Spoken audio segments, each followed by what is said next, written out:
ہے جی جی جب سواریوں کا ذکر پہلے قرآن مجید سے پڑھ لیتے ہیں، ماشاءاللہ، پھر جب سواریوں کا ایک باب بند کر کے تو پھر رزق کی بات کر لیں گے، پھر خلقت کی بات کر کے، اور اس پہ کوئی 3 گھنٹے نہیں لگانے، بس ایسے جلدی جلدی انشاءاللہ۔ آئیے سورۃ العادیات پڑھتے ہیں، اس میں سواریوں کا ذکر ہے۔ اللہ وحدہ لا شریک نے نا کہا والعادیات ضبحا، مجھے قسم ہے تیز دوڑنے والے گھوڑوں کی۔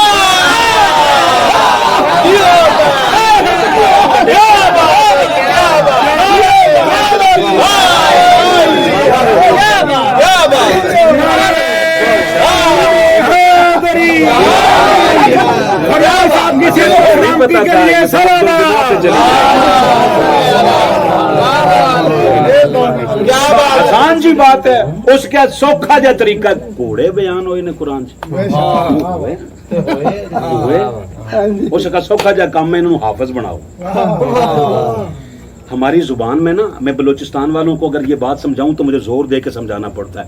اب تو آپ کی میری زبان ایک ہے، جڑا بالکل انا ہوئے ماں انہوں بھی حافظ آکھ دی،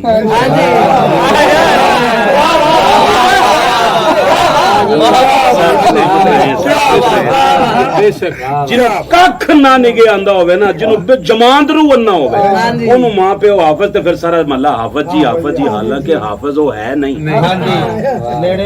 وہ تو ربو ہی ہویا ماشاءاللہ، وہ ربوں ہے تو باقیاں نو اسی کرا دیتا ہے۔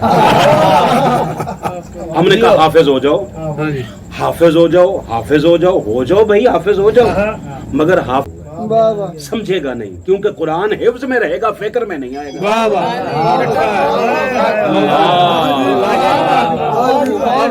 اپن تے بھی فکر کو وہ سورۃ العادیات ہے کا والعادیات ضبحا، میدان جہاد میں دوڑنے والے گھوڑوں کے قسم جو ہانپتے ہیں، جو اس قدر تیز دوڑتے ہیں کہ ان کے ہانپنے کی کیفیت کو اللہ نے بیان کر کے صرف یہ نہیں کہا کہ ہانپتے ہیں، کہا ان کے ہانپنے کی مجھے قسم ہے۔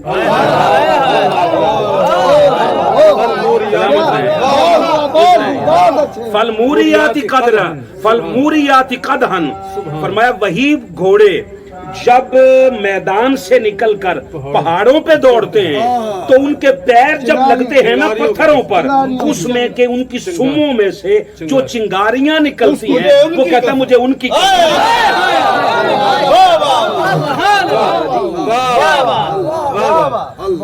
فالمغیرات صبحا، مجھے صبح کے اس وقت کی قسم جب وہ رات کا انتظار کر کے فجر کے بعد حملہ کرتے ہیں۔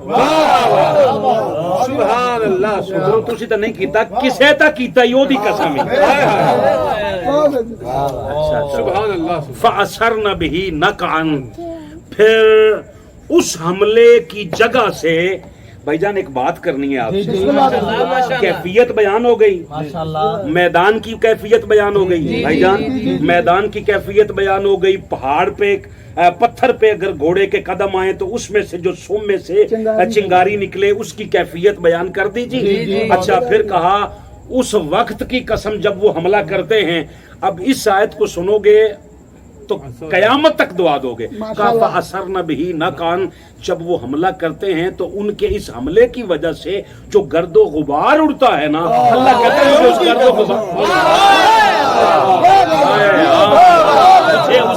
غبار کی قسم، مجھے اس مٹی کی قسم ہے، مجھے اس مٹی کی قسم ہے، مجھے مٹی جو ہاتھ میں اکٹھی کی جا سکے وہ مٹی ہوتی ہے، جو اکٹھی نہ ہو سکے وہ گرد ہوتی ہے۔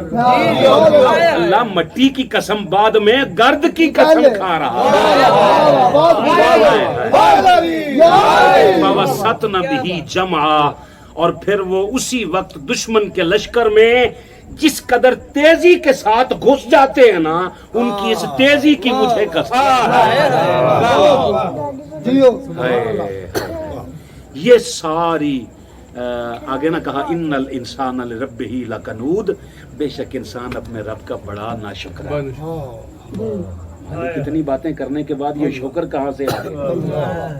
اتنی باتیں کرنے کے بعد اچھا چلو بات کو نا ذرا سمیٹتے ہیں۔ میں نے بہت ساری تفسیروں کا پھر مطالعہ کیا، میں نے کہا بات سب کی سن لینی چاہیے, چلو پتہ تو چلے نا اتفاق کس پہ ہے. جی جی ہر ایک نے اپنا دامن بچاتے بچاتے علی سے نہیں تسی ویکھیا ہی نہیں, تسی ویکھیا ہی ادھر. میں اس علم تے قربان جاواں جی, ایسے علماں دے سائے تھلے تے بیٹھے ہیں, پر ویکھ کے گل سنو نا جی. بہت سارے مفسرین نے نا علی سے دامن بچاتے بچاتے کہا نہیں نہیں یہ ساری شان بیان ہو رہی ہے ایک مجاہد کی. اس گھوڑے کی قسم اس لیے کہ اس پہ مجاہد بیٹھا ہے. مجاہد کا نام نہیں بتایا. بابا چلو تم نے کہا, ہم نے کہا ٹھیک ہے جی. جب ساری بات آپ نے مان لی ہے اور ہم نے کہا جی مجاہد کی اتنی شان ہے, اس گھوڑے کی اتنی شان ہے, اس گھوڑے پر جو مجاہد بیٹھا ہے اس کی شان کیا ہوگی؟ سمجھ آ گئی جی؟ ہر ایک نے قبول کر لیا. بسم اللہ فاروقی صاحب کیا بات صاحب. میں نے کہا اب ایک بات بتا, مجاہد ہے اسلام کا, بیٹھے گھوڑے پر, گھوڑے پہ بیٹھے تو اس کی کیفیت کو وہ بیان کر کے قسم کھاتا ہے. جس کو قسموں کی ضرورت نہیں ہے. اللہ کی ضرورت کائنات میں کوئی ایک شے بھی نہیں, اس نے جو بھی بنایا ہے حکمت کے تحت بنایا ہے, ضرورت کے تحت نہیں بنایا. اللہ جس کو ضرورت ہو وہ خدا نہیں ہوتا. اور نصیریاں نے ایویں ہی تو مولا نو نہیں سی اللہ کہہ دیتا, ان کی ضرورت ہی کوئی نہیں, یہی سب کی ضرورت ہے. اور سانو نصیریاں چو نکلنا پیندا ہے. نصیری اور میں دونوں علی سے عشق کرتے ہیں. علی کیا ہے پتا دونوں کو ہی واللہ نہیں لگتا. علی انسان اور یزداں کے مابین ہی کچھ ہے. تجھے بندہ نہیں لگتا, مجھے اللہ نہیں. بس اس طرح ہم یہ کہتے ہیں ایک فرق قائم رکھو, جس کو علی بھی جھک جائے وہ خدا ہوتا ہے, جس کو مصطفیٰ بھی جھک جائے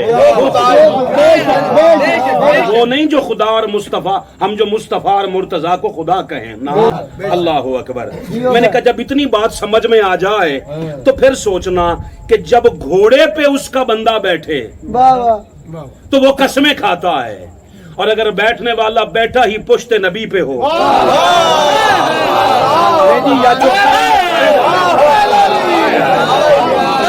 اللہ اکبر, اگر سواری کرنے والا بیٹھا ہی پشت نبی پر ہو اور نبی بھی مصطفیٰ ہو. اچھا کریم نے مختلف کیفیات میں مولا حسین کو اپنے پشت پہ بٹھایا ہے, مختلف اوقات میں. ایک صحابی کہتے ہیں سخت سردی کی رات تھی, میں رات کے آخری سے پہلے حصے میں تہجد سے پہلے مجھے کوئی کام ہوا, میں نے جا کے سرکار کے دروازے پہ دستک دے دی. ایک کوئی وقت ہے ملن دا, مگر اللہ لے جانے والا ہے, مصطفیٰ باہر آنے والے ہیں, نہ اس کو اعتراض ہے نہ مصطفیٰ کو اعتراض ہے. ہم کون ہوتے ہیں بابا؟ اللہ نے دکھایا ہے, مصطفیٰ کریم باہر نکلے. اب اگر وہ صحابی جاتا ہی نہ جی, دیکھتا ہی نہ, آپ کو روایت کہاں سے ملتی؟ دیکھتا صحابہ دا نہ تو پتہ نہیں کیوں چپ کر جاندے. اللہ دا واسطہ بولیا کرو یار.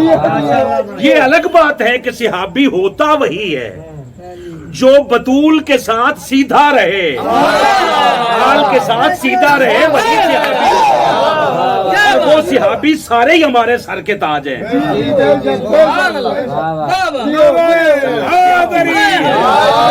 بندوں کو عادت ہوتی ہے چپ کر کے سننے کی, سن کر کے سن لیجیے. وہ کہتا کہ میں رات کے تہجد سے پہلے وقت میں گیا, میں نے سرکار کے دروازے پہ دستک دی, سرکار باہر نکلے, صرف سرکار نہیں تھے, سرکار کے مبارک کندھوں پر مجھے لگ رہا تھا جو کمبل مبارک ہے نا اس کے اندر کوئی چیز حرکت کر رہی ہے. میں نے اپنی گفتگو مکمل کر کے آتے ہوئے میں نے کہا میں ہمیں اندازے لاواں, حضور ایک کرم نوازی کر دیں, یہ اندر ہل کیا رہا ہے؟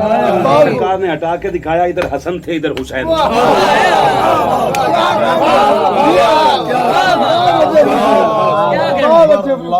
گھر میں بھی حسن حسین کا یہی مقام ہے. بازار والی روایت تو پھر ساری دنیا نے سن رکھی ہے.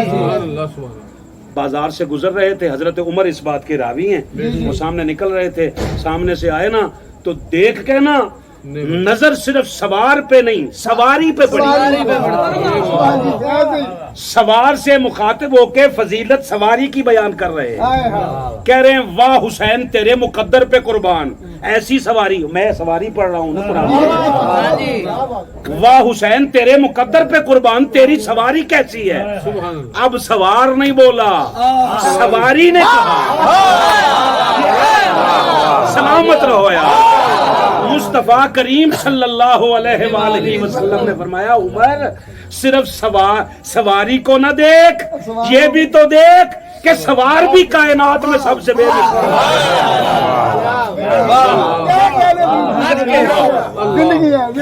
وہ جی داد دینے کے لیے میں اپنے